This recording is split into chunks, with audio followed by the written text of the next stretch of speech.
লক্ষ্মীপুর পৌর শহরের চকবাজার এলাকায় বৈষম্য বিরোধী ছাত্র আন্দোলন ও জুলাই ফাইটার্সের পাল্টাপাল্টি সমাবেশের ঘোষণাকে কেন্দ্র করে ১৪৪ ধারা ঘোষণা করেছে প্রশাসন। এই সময়ে একই স্থানে দুটি সংগঠনের সমাবেশকে কেন্দ্র করে অপ্রীতিকর ঘটনা এড়াতে উপজেলা প্রশাসন এমন ব্যবস্থা নেয়।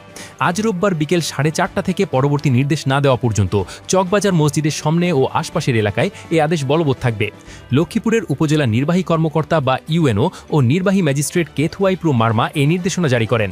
ইউএনওর কার্যালয় সূত্রে জানা যায়, গতকাল শনিবার রাতে পৌর এলাকার হাসপাতাল রোডে বৈষম্য বিরোধী ছাত্র আন্দোলনের কর্মী হাবিবুর রহমান এবং জুলাই ফাইটার্সের কর্মী আকবর হোসেনের মধ্যে কথা কাটাকাটি হয়।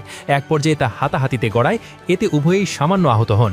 এই ঘটনাকে কেন্দ্র করে আজ বিকেল 5টায় শহরের চকবাজার মসজিদের সামনে থেকে ফাহিমের উপর হামলার প্রতিবাদে বিক্ষোভ মিছিল ও সমাবেশের ঘোষণা দেন বৈষম্য বিরোধী ছাত্র আন্দোলনের কর্মীরা। একই সময়ে একই স্থানে মুন্নার উপর হামলার প্রতিবাদে পাল্টা কর্মসূচি ঘোষণা করে জুলাই ফাইটার্স।